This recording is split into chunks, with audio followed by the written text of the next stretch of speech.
and scary witches. Jenny Greenteeth. Depending on where in England you're from, you may know this cruel hag as Ginny, Ginny, Jeannie, or Wicked Jenny.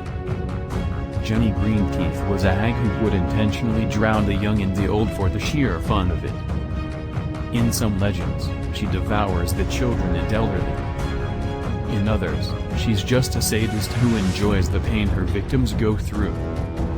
She's frequently described as having a green complexion and razor-sharp teeth.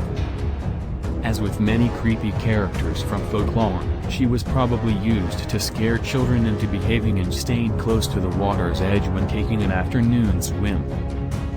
But the main moral to this story is this: stay away from Green River hags. Kikimora. The Kikimora, whose name is extremely fun to pronounce, is a household spirit who must above all be respected. She is the female equivalent and wife to the Domivoi, or male household spirit, and her presence is always made known by wet footprints. So what makes the Kikimora a witch you don't want to cross?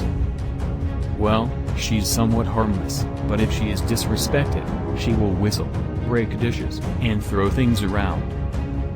Unless you like all of your things broken, you'd best stay on her good side. Witch of Endor. The Witch of Endor wasn't necessarily malevolent, but the fate she spoke of was not one to be ignored. As the story goes, King Saul went to the Witch of Endor for answers about how to defeat the Philistines. The witch then summoned the ghost of the prophet Samuel, who didn't tell him how to defeat the Philistines but prophesied that he would be defeated and join his 3 sons in the afterlife.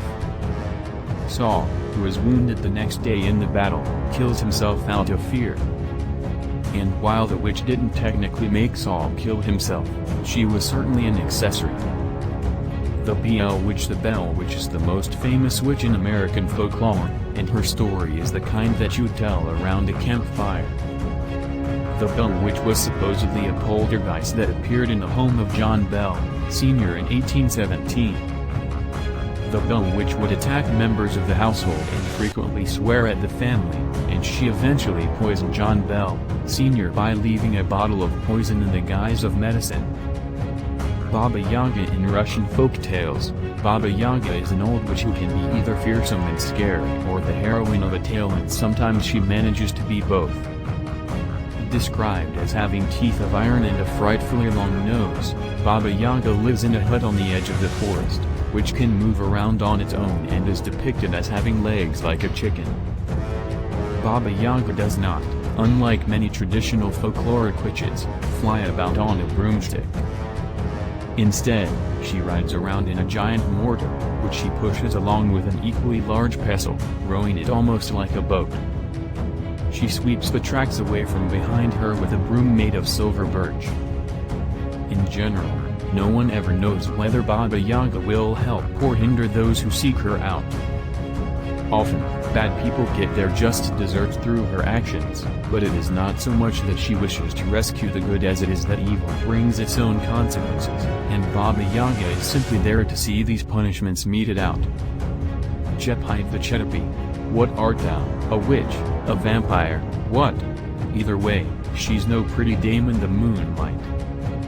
The Chetapi is a woman has died during childbirth or committed suicide and is to the Indian equivalent of the succubus.